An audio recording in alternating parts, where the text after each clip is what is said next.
What up, fam?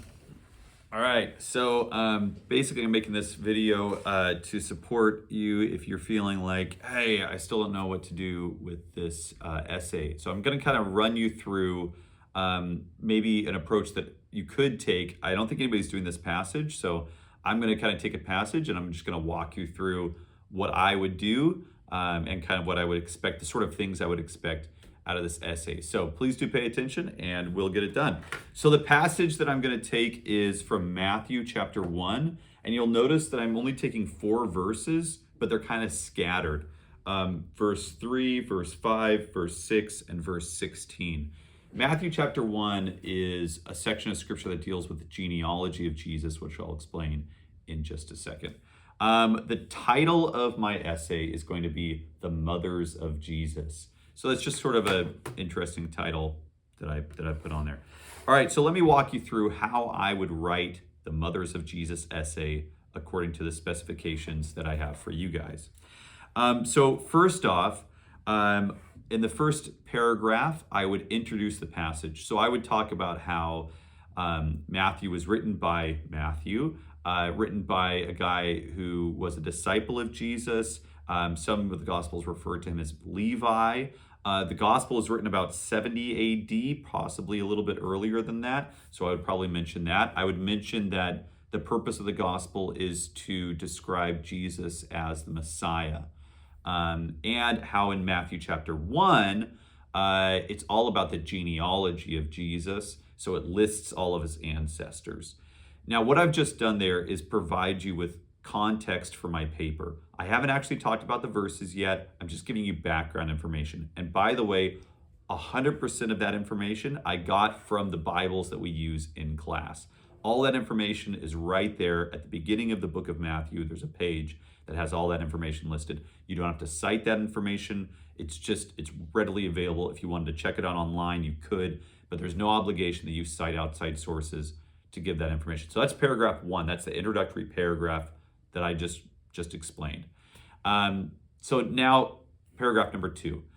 This is your first body paragraph, and this is where you're doing observations. So here's some of the observations that I made on the verses that I'm looking at.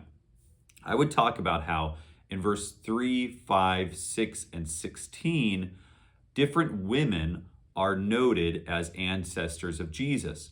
I would observe that there's no women mentioned in Jesus' genealogy except for these 5, and I would list them by name. So we have Tamar, Rahab, Ruth, Uriah's wife, and Mary. Okay.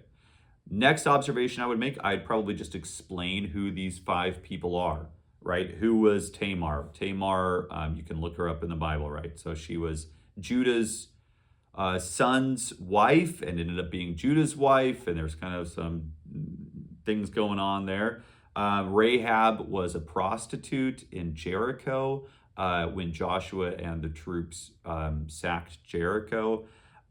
Ruth, right, was a Moabite that Naomi's son married. So you could look at I might reference the book of Ruth. Uriah's wife was Bathsheba, who David had an affair with in the Bible. And then Mary, of course, is Jesus' mother. So my observation paragraph, I'm not analyzing any of the information I've just told you. I'm just giving you that information. I'm telling you who these 5 people are. I'm telling you, that they are 5 women.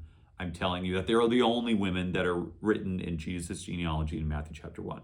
That's it. I'm not explaining. I'm not analyzing. I'm not trying to understand why. I'm just telling you exactly what's happened.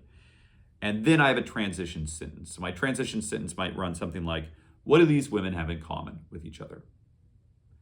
Analysis paragraph. Third paragraph. Okay, so I've introduced the topic. I've observed things in scripture. Now I'm analyzing those things.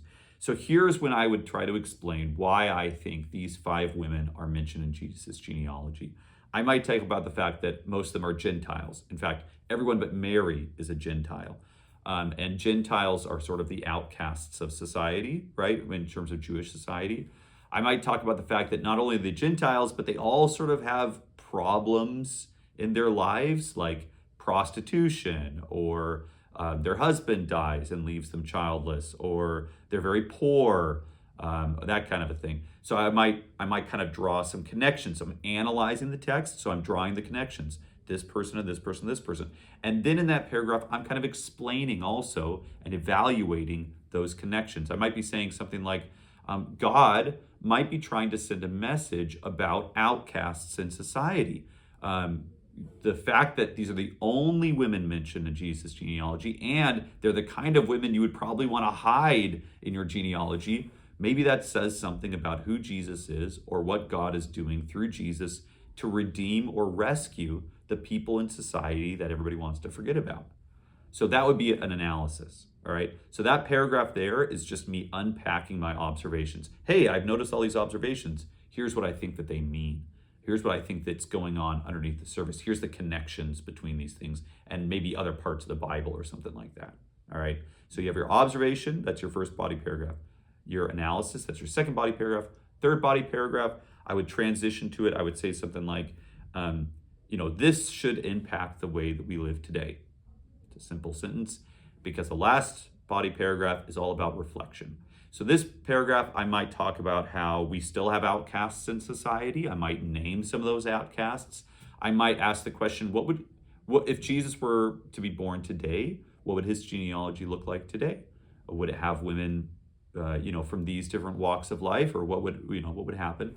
Maybe I would talk about my own personal interaction with people that are outcasts, my own personal interaction with women. Maybe I would talk about my own heritage. Maybe there's people in my family line that I would rather forget about. Maybe I would mention them. So some kind of personal reflection on this passage. Last paragraph, right? So we've done introducing the passage. We've done observations, just telling me what it says.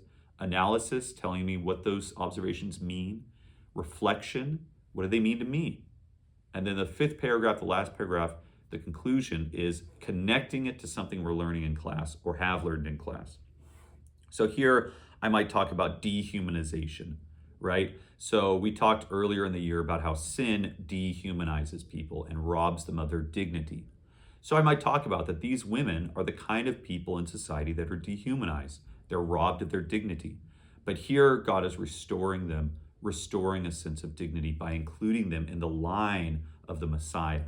So I might talk about that. I might talk about a connection to the birth of Jesus, right? Which we kind of mentioned a little bit, of incarnation, right? Of God coming down and becoming human, being a human, and taking on all of the human traits, including things like having relatives that you don't really like. So I might talk about that as well. So there's just some connections I can make with the course at large.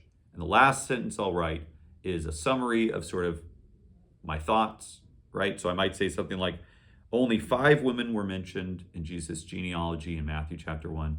God uses people whom other people have forgotten about to do amazing things. Just an idea. So that's sort of what I'm sort of expecting. Again, I'm just kind of throwing stuff at you, but that's what I'm looking for in each paragraph. Okay, an introduction that introduces the passage, observations of that passage, analysis of those observations, and then reflections on those analysis, and then a conclusion that ties it to the course. And notice I'm talking about people the whole time, right? So I'm talking about women, I'm talking about genealogy. It has to do with people. So all you have to do is find something that has to do with people and run with that. Hopefully this gave you a little bit of background, a little bit more help, and good luck, guys. Message me if you need me. Peace.